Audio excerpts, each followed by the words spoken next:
Hello and welcome to the video with Sadid Hassan and Sadman Sadik. We're going to be talking about different things about the journey of a creator, journeys of life, and how you can learn so many things from today's conversation. We have intentionally ensured that this conversation happens in English so that you can learn a lot and also we can explore a new modality of conversation. How are you feeling, Sadman bhai? Alhamdulillah. Was that the reason for choosing English?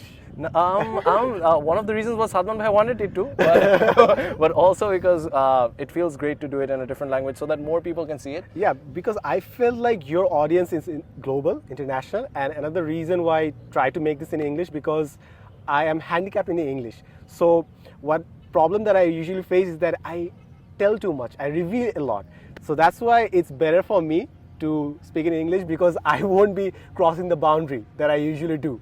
And I got my lesson learned. Like for the last 8 years, you're not supposed to share every little detail about your life on social media, online. Awesome. I actually had one of these points over here in a note that I had written. I was not supposed to know about the questions, by the way. So all the questions have been filtered out so that you guys can learn a lot from it. So one of the questions that I had is that I analyzed a lot of your videos and I realized that in Bengali, you speak very fluently. Yeah. In comparison, I was seeing we were actually researching, Nehal, me and everyone, all your social media as to like how your content has transitioned. Yes. So even before getting into that, that detail of like how we are doing the conversation today, the first thing that I would want to ask you is that I feel that you have so much to say, and in English, while you were speaking in one of your videos, is that you love it when you're writing and thinking at the same speed. Yes. So I saw that about you. So is it that you can't speak and think at the same speed? Because I believe that you're thinking in Bengali and trying to speak in English. Is it like that, or how? Why is the reason why you feel there's a bit of difference in speed of your thoughts? Well, there's obviously one thing that we think faster than we can write or speak. So our mind actually works faster than our body actually can comprehend and catch up with it. So I think one of the things that you can eventually learn is that to not censor yourself. When I mention that you're thinking and writing on the same speed, I actually mean that you're not censoring yourself all the time. Whenever we're talking in person, we have this filter, we have this chip at the back of our minds that is continuously, filtering the things that we're seeing.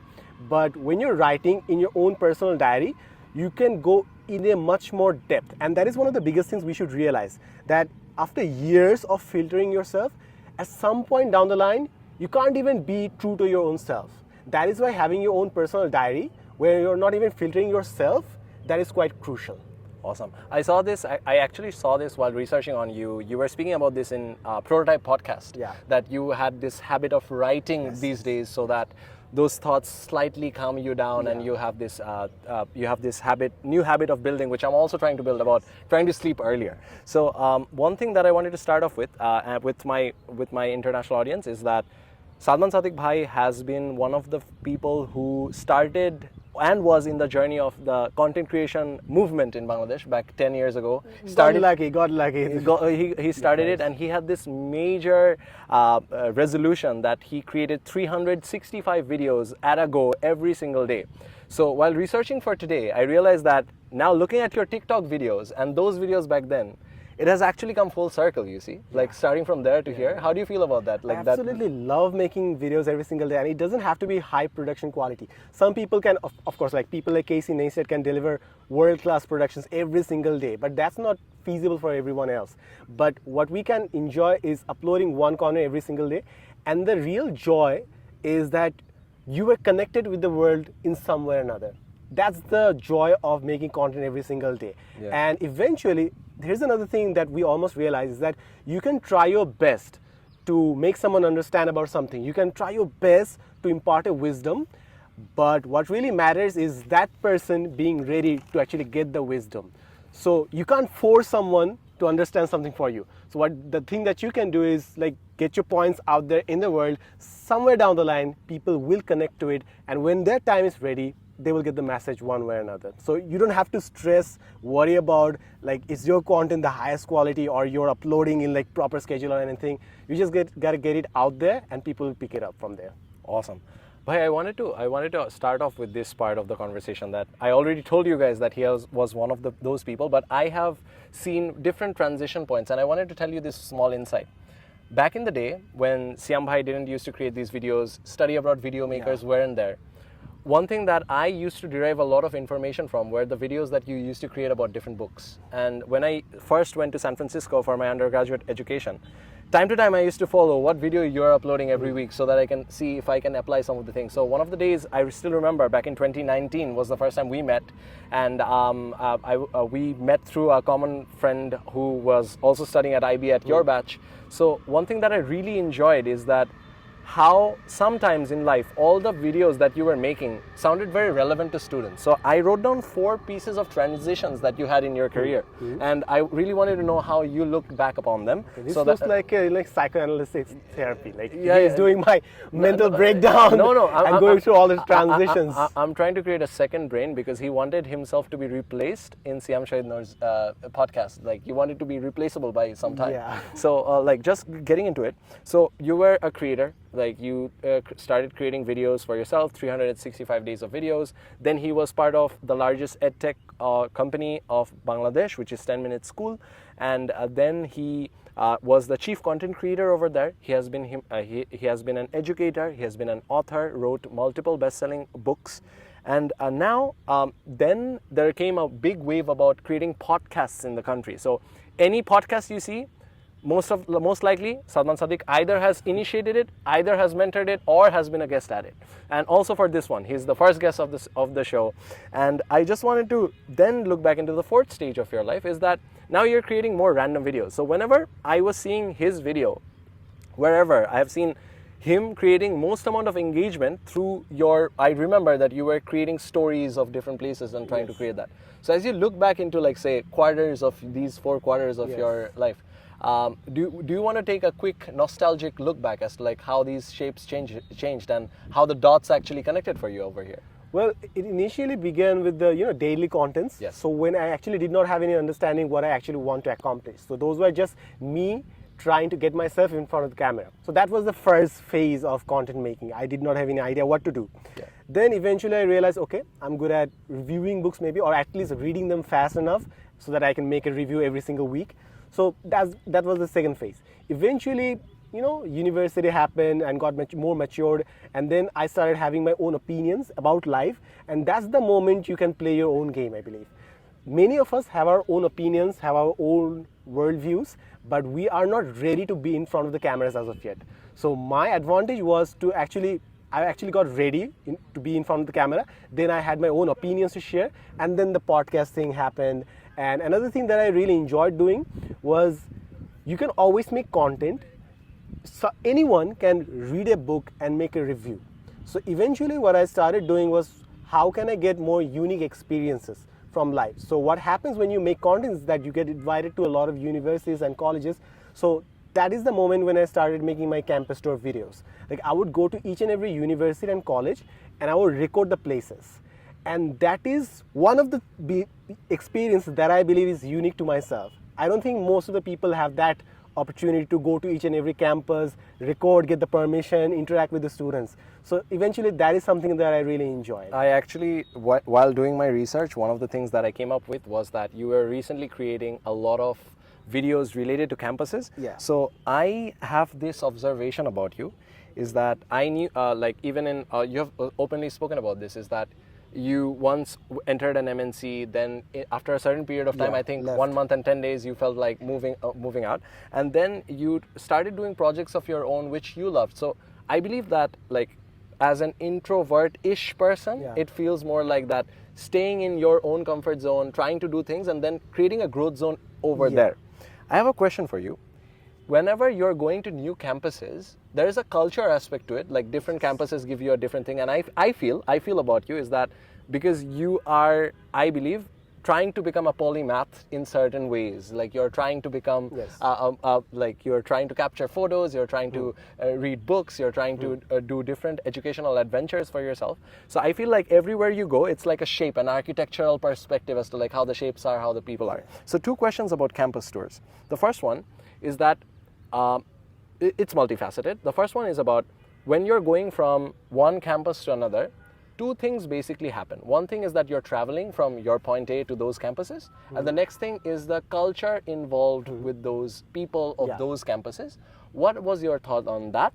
And the second part is that you also give lectures in those campuses, and a lot of times people call you because of your content journey, because of your digital marketing, and because of your podcasting journey. So whenever you're going to these places and more likely giving talks on similar topics, does it sometimes feel repetitive, and how do you bring diversity so that it feels entertaining to you? Okay, I love the question, and here's the thing. This is one of the reasons why I hated not literally, hate is a very strong word. No, this is one of the flaws that many people get into. When you're making contents online, you can't make the same content twice. Yeah. Because you gotta move on to the next content. Unless you're repurposing. Yeah.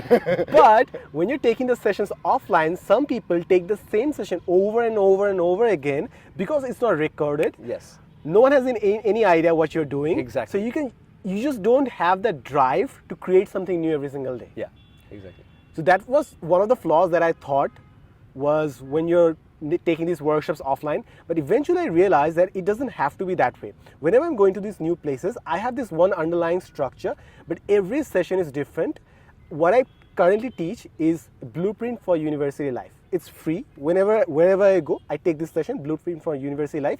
This is a 30-minute career counseling session, which I take with the entire auditorium with me, and they create a one-page summary of what their plan is going to be. Now, the way it's different is because in every place, it's going to be different for the science students, it's going to be different for the students who are doing their BBA.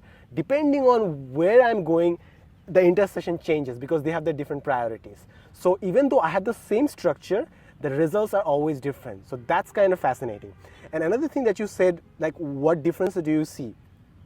When I was growing up, when I was much younger, now I'm old, but when I was much younger, one thing that I absolutely hated when older people used to mention words like leadership, culture. I was like, why use these words? Why don't you just mention technology, productivity, and other stuff that are much more visible and tangible? Yeah. Eventually, I realized how important these aspects truly are.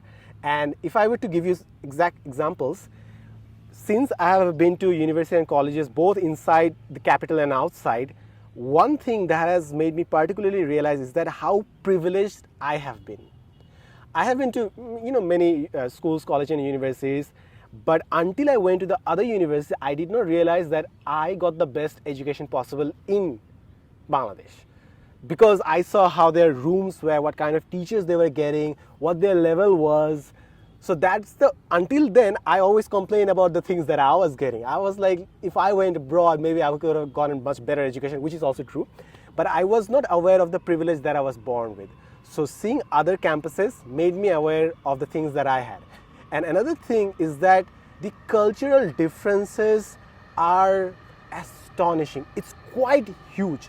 Unless you realize how each and every person has a different upbringing in the university, it's quite difficult to understand how different we are. Even though we are under the same umbrella term, we are all Bangladeshis, it's just our thoughts about each and every event is quite different.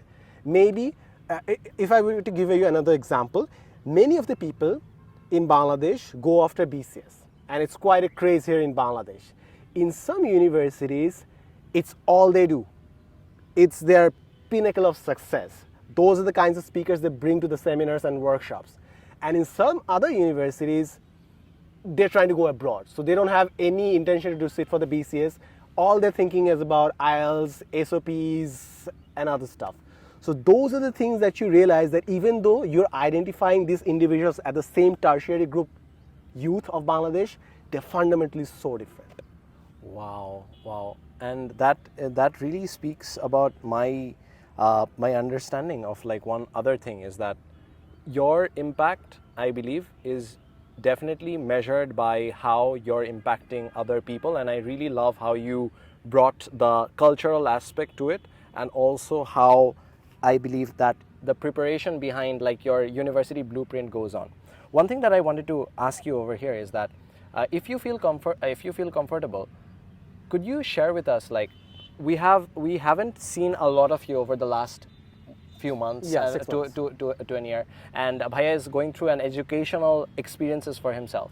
So over the coming years, you told me that you were passionate about psychology, you were passionate about lots of things, and that's why your monologue series has been so clear, because you're very clear about certain topics as to how you think about them. So one person that I really recalled while preparing for him is Naval Ravikant, because I think Naval Ravikant thinks a lot from first principles, and I believe you particularly think a lot from clarity and a lot from first principles as well.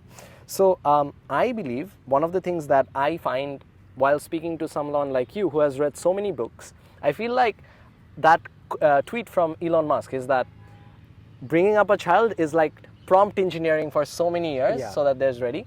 So for someone with reading so many books, getting so many ideologies, it feels like you're in an ocean of different ideologies, right? How do you pick which ones for you, and how has that shaped you? Okay, that's quite an amazing question. And eventually I figured it out for myself. At least I would love to think it that way. I think even though most of the books that you're going to be reading in your life, around 70 to 80%, you won't be able to apply those every single day. That is just how the world works. But it's quite crucial to read a ton of books, because that makes you realize which ones are the right one and which ones are the, pseudo ones.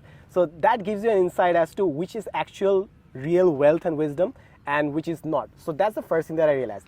The second thing, eventually what I understood is that it's not about how much you're reading.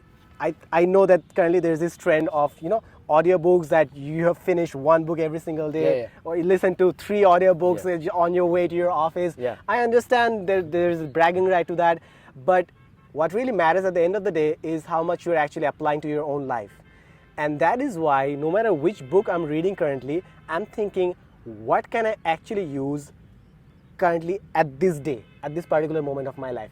Previously, when I was reading books, I could not connect those with my real life because I did not have much opportunity to do stuff. But now that I'm doing a lot of stuff, I know exactly how this lesson is going to translate to my real world. So I believe if you're a student, for example, you're studying BBA or anything else, it's fundamentally important that you're involved in a real world project. That helps you connect the studies in such a way that you won't ever be able to comprehend even after reading thousands or hundreds of books. So it's important to have projects that you're currently working on. And another thing, if I were to think about books and what I've learned from those, I now crystallize 1 or 2 philosophies that I actually apply. For example, I have, as you have mentioned, I'm currently transitioning towards psychology, and you will be seeing me making contents most likely in a year. Within a year, you'll see that separate channel and branches have sprung out. So one of the best lessons that I've learned from reading all the psychology books in my life, like more than 200 or 300, is that do not intellectualize your emotions. Feel your emotions. Don't think about them, feel your emotions.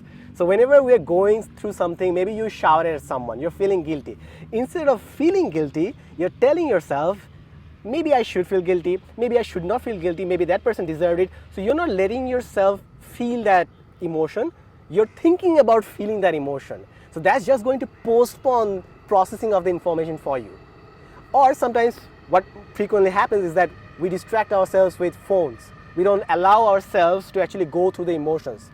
And that is why we are constantly constipated with malfunctioning emotions in our life currently, because we don't allow ourselves to process and unwind the emotions. So there are tons of things that you can learn from psychology, but this is one of the lessons that I just picked up and is the most relevant for me. For you, it might be another lesson. Awesome, that's amazing.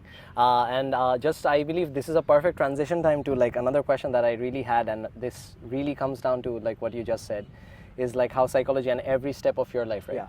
So Sadman Bhai and Ayman Bhai have been a huge inspiration for me for a very long period of time, and recently Bhaiya, the big brother, has moved out and has started his own life, alhamdulillah, and he has also been a big remark for me. So now one of the things that comes down to me is that now all of us are approaching, I think, our late 30s or mid 30s. I'm at my mid 20s. Sorry, we call it the wrong side of 25. The wrong side of 25, yes. So I'm exactly at the middle. So, so yeah, I was just wanting to ask you is that now as you're transitioning into this beautiful new stage of your life, both professionally and personally, and Bhaiya has also moved out and you have this new transition, I feel like for people, the 90s kids who we were, like the people who still are familiar with the older version of Cartoon Network, like those generation, I have that question is that now that like our parents are slowly started to showing that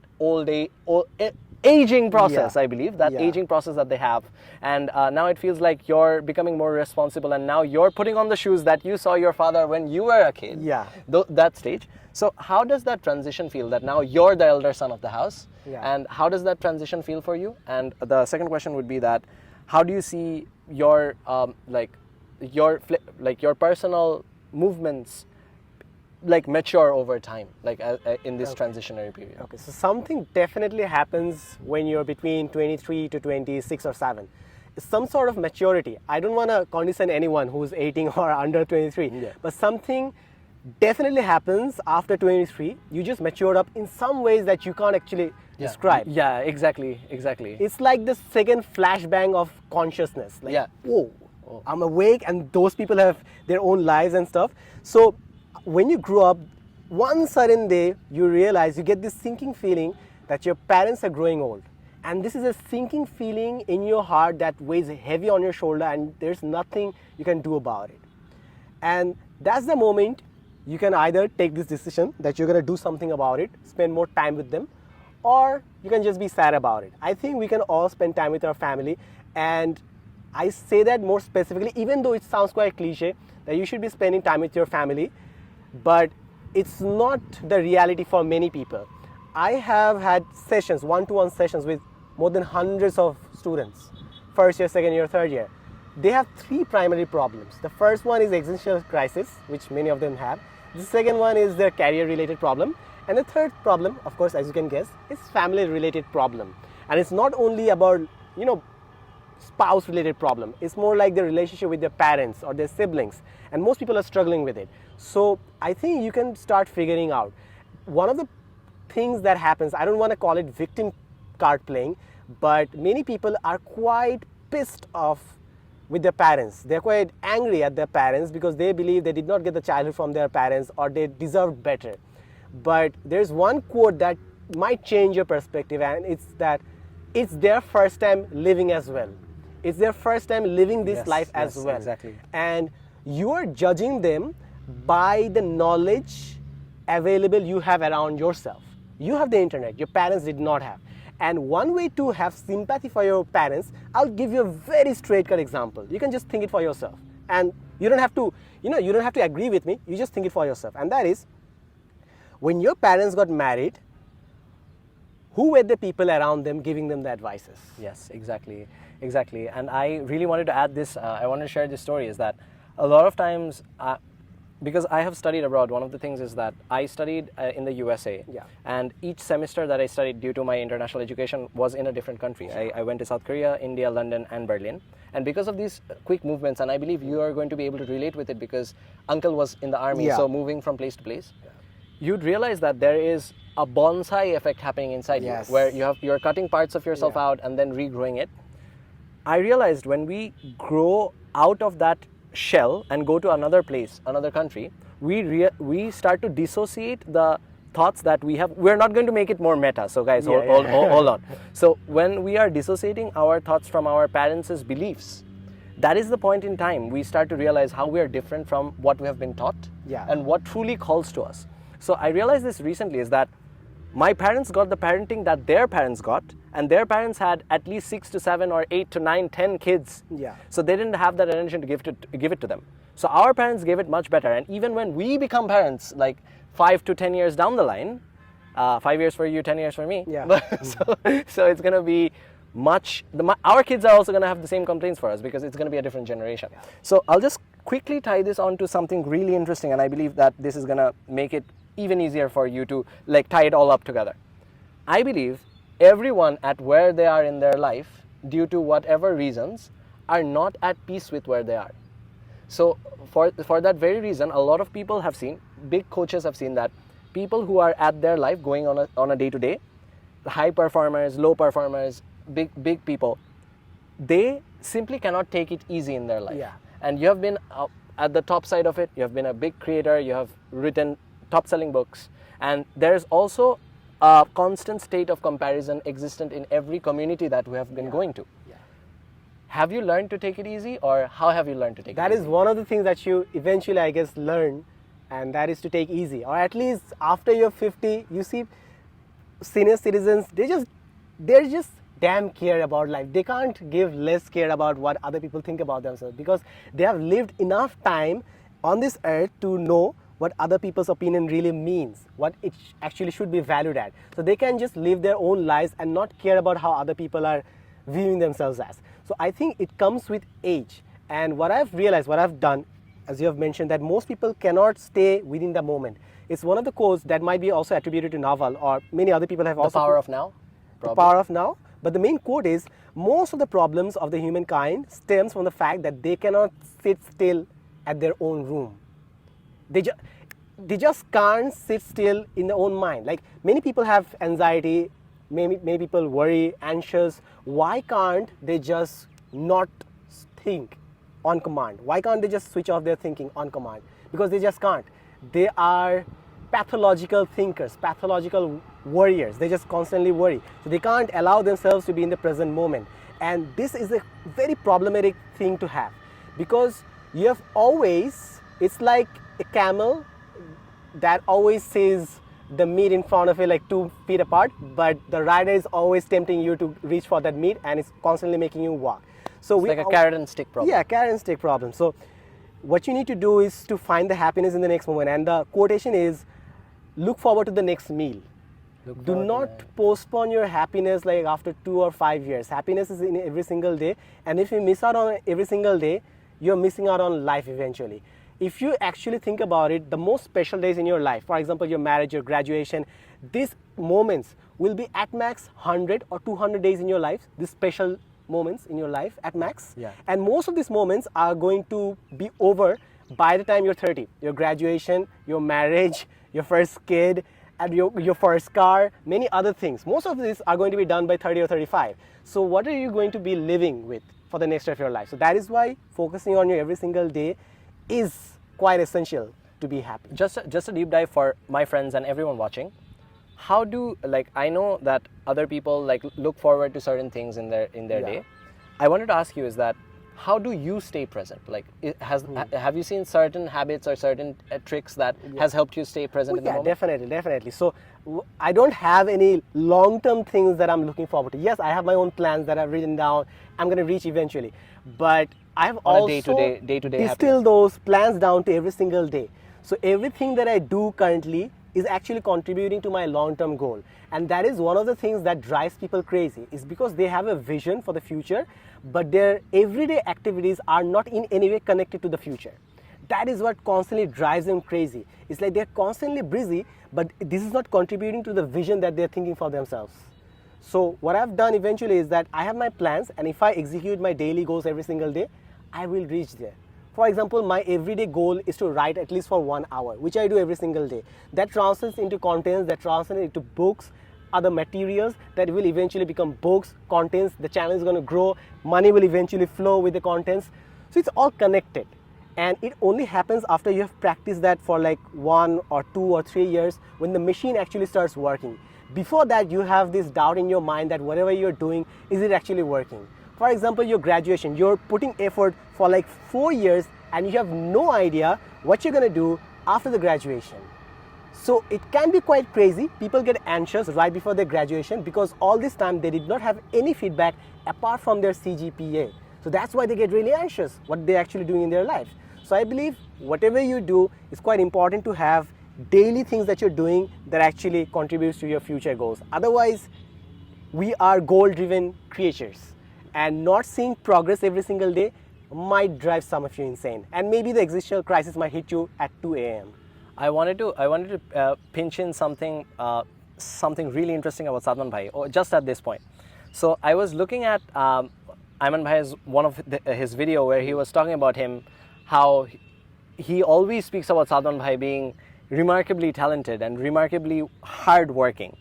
So this part about him you see, and you are going to be seeing such a thinking process in a lot of your friends who have attention deficit or like a bit of ADHD with a lot of thoughts. In the same way, you'd notice that these people with this amount of ADHD can't hold on to their work discipline for a very long period of time. This person sitting beside me is one of those people who can finish a project from A to Z, in my opinion, a lot because how disciplined he is in terms of committing to the work. But on the same side, this is the same person who wouldn't commit to one single way of living his life. So he's contrarian, and he's also disciplined at the same time. So my question to you is that, do you ever have an internal conflict that you have within yourself in terms of the different personalities that you see within you? So, and to break it down into a more non-meta way, is this: you choose to always prefer artistic freedom over the algorithm when creating your social content. Always figuring on, I want to do art, I don't care about the algorithm. That's one. And the same thing I see is that when you're given this one line of work, you never wholeheartedly subscribe to it. You either subscribe to it for a while and then you go away. And then, so there's also a fear of commitment from your end as well to a particular way of thinking. So my question to you is this, like, how do you think about artistic freedom and a fear of commitment from your end in terms of both your personal and your professional life? Thank you so much for articulating it in such a nice way. I think the current trend is to actually make content for the algorithm, and the reason why it's flawed is because the algorithm changes every single year, almost every single quarter. So if you're making the content for algorithms, it's going to shift and eventually you're going to get lost. Another way to look at it is the fact that you're making content for human beings. We still go through the philosophies that Aristotle said, right? If something connects with people, they're going to find it anywhere or another. You don't have to, yes, you can work for the algorithm. There are strategies, do SEO and other stuff. You can tweak it that way. But I think you have to actually target the human side of the viewers. If you're succeeding in that, people will find your content. For example, almost everyone agrees that the current trend is going towards short contents. People are saying 10 to 15 seconds of content. But at the same time, there's this rise of podcasts as well. While we are actually preferring short contents, there is still a need for that human connection of spontaneous conversations that people only find in podcasts. So I think, yes, algorithm is quite important. More specifically, if you're doing a business, if you're running it as a business, algorithm is extremely important. But this is not business for me. I have my other financial sources. So I can just choose not to care about the algorithm and do my best to actually connect with the audience. Because my objective is not to become popular in like this year or like next year. I intend to live beyond 2050. And I imagine when it's going to be 2040 or 2050, that's the moment I will make everything ready for me to make the actual impact. So it doesn't have to be that I need to get all the views right there at this very moment. I can eventually nurture stuff up. I can eventually reach out to the hearts of the people who actually resonate with me over time. And when I'm finally sure about exact where the impact I want to create, then I can leverage on that. I think one of the biggest mistakes that current content creators make is that they focus so much on the present. It sounds quite contradictory, but the problem with that is your journey as a content creator is maximum 3 to 5 years at the peak. Then there's always going to be fresh blood, or at least people are going to get bored unless you're exceptionally talented. So you need to grow beyond the validation of algorithm. The algorithm is going to worship you for like a year or two, but if you did the same thing you did a year back, you did not grow, and when the algorithm is going to worship someone else, you would be left alone at the side of the road. So that is something that you do not want to be done with yourself. You need to grow yourself as a person instead of growing yourself the way algorithm wants you to grow. Awesome. And the reason why that makes a lot of sense is because if you go into Sadman Sadik's YouTube channel, you're going to see the monologues that he posts.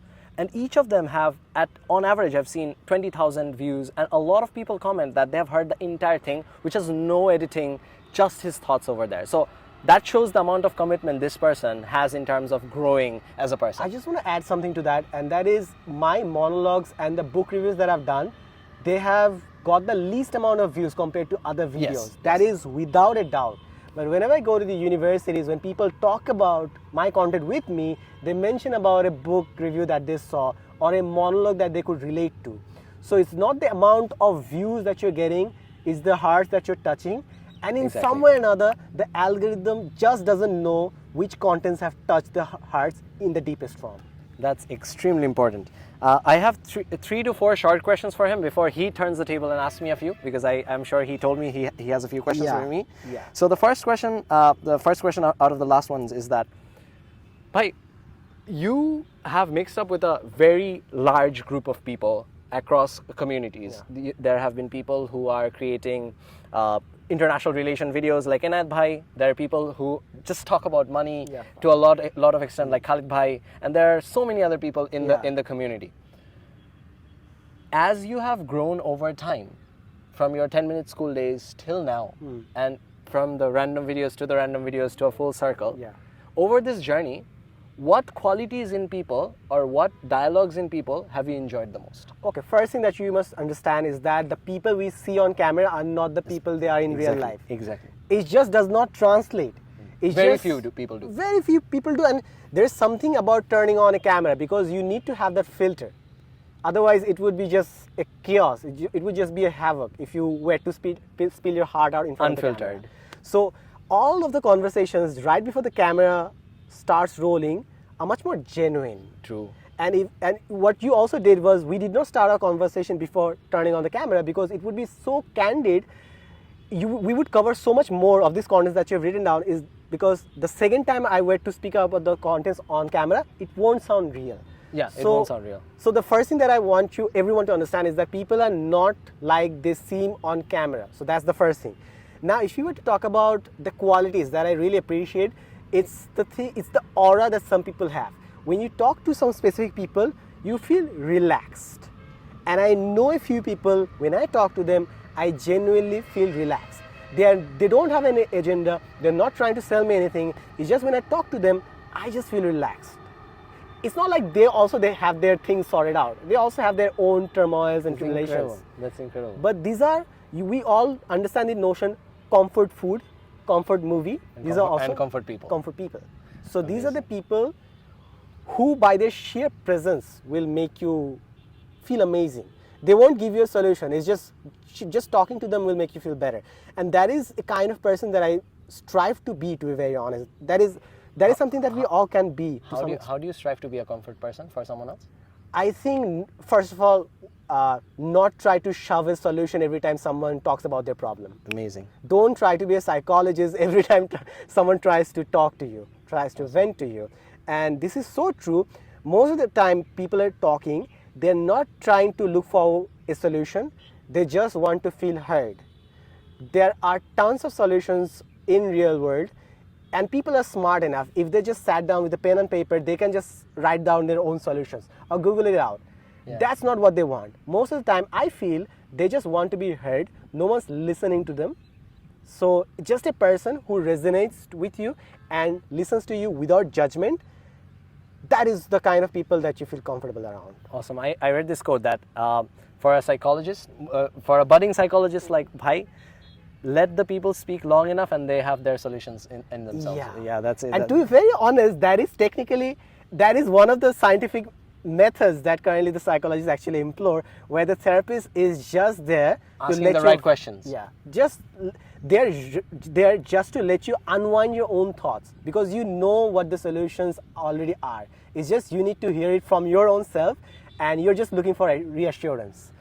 Just for the deep listeners of Sadman Bhai, that's a way of confirmation bias being given by the psychologist so that they can point out the right thought at the right time. So I did a psychology course as well. So that's a thing. And if I were to mention another thing about psychology is you can study it for years and years. And one thing that I've realized is that there are so many things. Like psychology is quite a vast field, right? There's so many things. But one undeniable truth that I still struggle to accept, but it is a reality, and that is most of the people are reflections of their parents. It's not direct reflections, some are just anti-reflections of their parents. It's like some people have this credo that they won't turn out to be the people their parents were like, but they have in some way or another become the exact opposite of what their parents were like. So for example, if your parents were like quite abusive, now that somewhere or another made you into such a passive person that you think you're not abusing like them, you're not aggressive like them, but it has also made you such a people pleaser that has worked against you. So even though you think you have not become like your parent, in some way or another that has led you to adopt a personality that actually originated from the fact that you did not want to be like your parents. But that's a discussion from another day if we have it. Awesome. I think one good way to go about this, and go about the last question that I have for you is this. When we were thinking about our parents, our psychologies and everything, I just, if it's okay, should we talk about a bit about education, or is it fine, or should we? Don't mention what I'm studying, but yeah. Okay, awesome. So one thing that I want to, I'll just cut this part out. So one thing that I want to ask you is, now that you have seen different sides of your life, different sides of your career, different sides of what appeals to you, what doesn't appeal to you, and could you tell us, for students who are seeing this, for people in their transitional careers, so students who just are graduating their high school or students at their university, and you talk about university blueprint to students as well, what are top 3 mental models that helped you stay at the top? And I'm going to reframe this really well. So once you have reached a certain stage of your life where your parents, not your mentors, not even your brother and the other people can truly understand where you are there along with some of your mentors' first principle advice, and you're there by yourself. Yeah. How do you problem solve to find yourself in a better place? That means to say that you're at a place in your life where you're doing good, you want to do better, but most of the people aren't at your level yet in terms of where you are professionally or personally, so that they can help you go forward because they have never been there. Yeah. They can only tell you small bits of what they did at their part of their life. So how do you figure it out at that stage, and what mental models would you recommend other people follow? Okay, if I were to crystallize it in a much more simpler way, how do you deal with uncertainty? Yes. That can be another way to phrase it. Or you can tell that if you don't have your training wheel, what do you do then? So we all understand that when you're done with your training wheels, you just got to trust on the fact that the cycle is going to keep its balance as long as you're pedaling. So you will never be able to figure it out the moment when you're starting. Is the quote that Steve Jobs always mentions. You can always only connect the dots looking backwards. So you will never be able to understand what's going right and what's going wrong until it actually happens. So the thing that you can actually do is keep up your momentum. Keep doing stuff. Not doing anything is just going to, drown you. So all you got to do is to keep up your momentum. That's what I can suggest you. Another thing is the way we deal with uncertainty. There are 3 things that are going to happen if you were born. Your death is going to happen, you're going to suffer, and there's going to be lots of uncertainties. So you need to come to terms with these 3 things. Death is not really a big problem, it just happens. What actually troubles you is the fact what is going to happen after your death, or in which condition you're going to die. Death is not something that you're troubled with. You're rather troubled with the suffering that comes before death, or if you're a believer, what comes after death, in the stage in which you're dying. So you need to come in terms with these things. Now, regarding uncertainty, you cannot assure certainty in this world. There is this movie called 2 for the Game, Al Pacino and this Matthew McConaughey.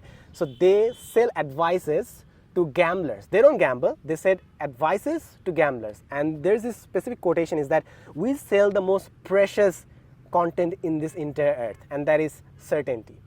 Certainty is not there in the world. The only way you can deal with it is to understand that there's going to be elements of uncertainty in your life. You can do your best, but the wind is going to drive you. You can give your best to the pedal, but the wind is going to drive you in some way or another. You can have your plans, but the plans are inevitably going to change. Amazing. When it comes to uncertainty, that's amazing. Either you're going to delude yourself into thinking that you're in control, which is quite a big egotistical stand to have about life, that you are in control. Of course, none of us are. Or at least you would think that you're in control until the moment you start having back pain, or the moment you start having food and your tummy disagrees with your choice.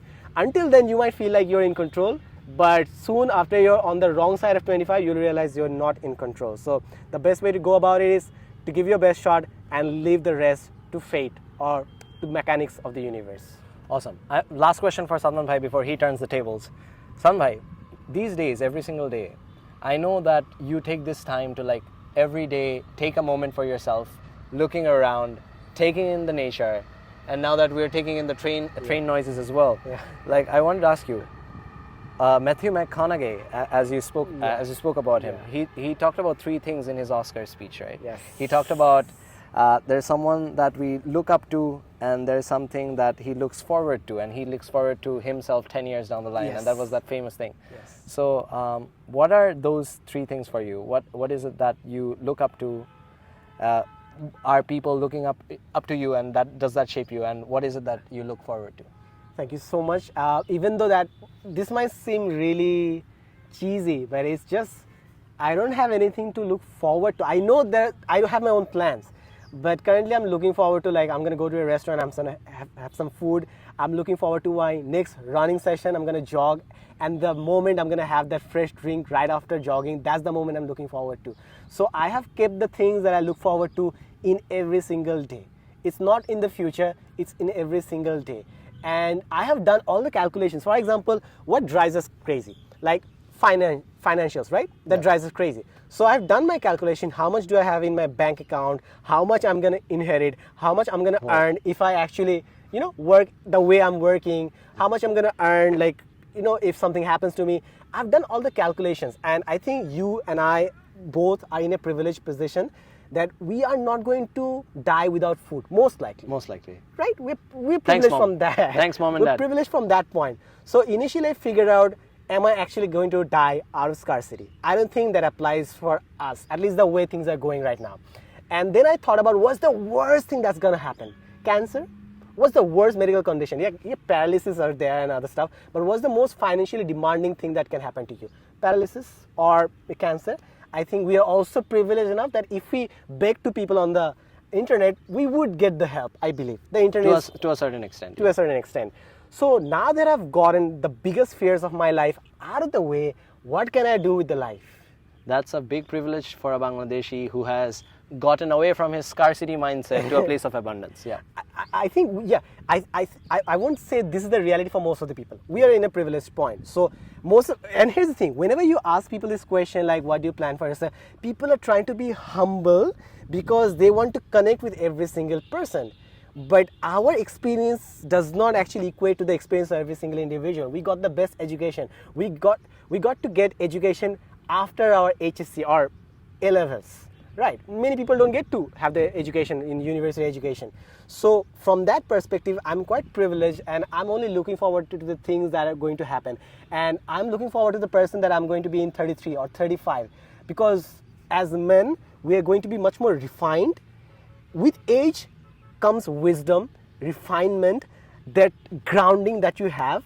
Whenever you see someone who's young, the youth is quite pretty, quite beautiful, quite gorgeous, but they also have this, agitative thing where they're trying to figure out their own identity. Yeah. No matter how hard they try to hide the fact, to try to convince us that they're mature, you see that they truly haven't seen the world to the extent that other people have. They haven't figured it out, but they don't. Yeah, they will. They will eventually. There's beauty in youth as well. So there are certain things that are only going to come with time. And maybe you can say that I'm looking forward to those things. Hopefully. Currently, we are limited by our experience, right? We are still young. We can't relate what it means to be old. And that is something where we must understand. Our entire experience comes from our body. And our body is young. It's healing quite quickly when we are young. But as your body grows older, for example, I had this major injury back like a year ago. And then I realized how fragile we are. And then I started taking, the body much more seriously, like going out for a jog, taking it more seriously. So you have everything necessary. Here's the thing that everyone should understand. You have everything necessary to be happy. The rest is greed or ambition. Let's just call it ambition. I don't want to call it There's greedy. a fine line. Yeah, there is a fine line. You have everything necessary to be happy, yet you're not. Most likely, it has something to do with your ambition or the goals you have set for yourself. If I were to rephrase it in a different way, you are not allowing yourself to be happy in this very moment, even though you have everything necessary to be happy. Yes. That is because you can't deal with boredom, and that is because you're not happy with staying at the same place. Even though you're happy, you're searching for your global maxima, even though the local feels very nice. I can go about it on a lecture on this topic entirely, because the entire hustle culture might have made you feel like you're worthless if you're not working hard enough. This entire culture that has connected your self-worth to your work. This is a fundamentally flawed way to think about life, I believe. If you're only thinking about your self-worth with the work that you're doing, there are many people who you won't see an impact of, but their mere presence has changed your life. There are comfort people who have done nothing for me, who have given me no money, no projects, no nothing, but they have been fundamental to my growth. How do I measure the impact? There are many other things. There are people who have said kindest words. There are people who have said the worst. For example, if I were to mention one thing that kind of broke my confidence in many ways, and that took a lot of time to actually rebound from, and that is when one of my faculties once mentioned that, Sadman, you understand math really well, but you can't explain it to other people. That kind of, still haunts me. And there are other people who have made me feel like, Sadman, you have a very good instinct to know other people. Maybe you should study psychology. So can it be measured with wealth? Can it be measured with anything else? No, but it matters. So there are many other things that cannot be measured with wealth or status or anything, but it matters. So if you constantly tie your identity with the salary that you're getting, with the CTC that you're receiving, you're going to be missing out a lot of life. So that's all I'm saying. Awesome. And now it's time for you to ask me a few questions. And all right. So now I'll call it a wrap. All right. So I love talking. This is one of the things my mother mentioned, is that you don't really love people, but you're happy when you're around them. Yeah. So that is something that took me quite a lot of time to actually understand. And eventually I realized is that I love getting my own solutions or try to figure out my own problems from other people. And one of the problems that I'm currently seeing is that there are tons of entities, let's call it entities, who are trying to teach the youth how to go abroad, how to study abroad. And the reason I wouldn't have otherwise thought about it until it became quite financial for me, because I get approached by these agencies a lot, and it's, as you might already know, you work in this industry, the paycheck is quite fat. But I just fundamentally think that the people who are trying to guide you have not reached the destination themselves. And that is fundamentally one of the biggest problems that I see with the current guiding agencies. What's your take on that? So by entities, are you talking about organizations or people organizations. or creators? Organizations, not creators at all. Okay. So I think I'll break down the education industry slightly for the audience. Is that in Bangladesh, there's a huge generally, as we all know, people find that there are better opportunities for them abroad in certain cases for which they want to move abroad, and that's why you will see that the biggest companies are either about trafficking people to labor areas. So for example, there are companies in Bangladesh which actually recruit people, send them on visit visas to Dubai, etc. places, and those are the exact people on whom Grameenphone makes those Ghare Fire Asho or come back home videos during Eid. So that's another different criteria. So we're not talking about them. We're talking about education abroad-going guidelines. Guideline organizations mostly.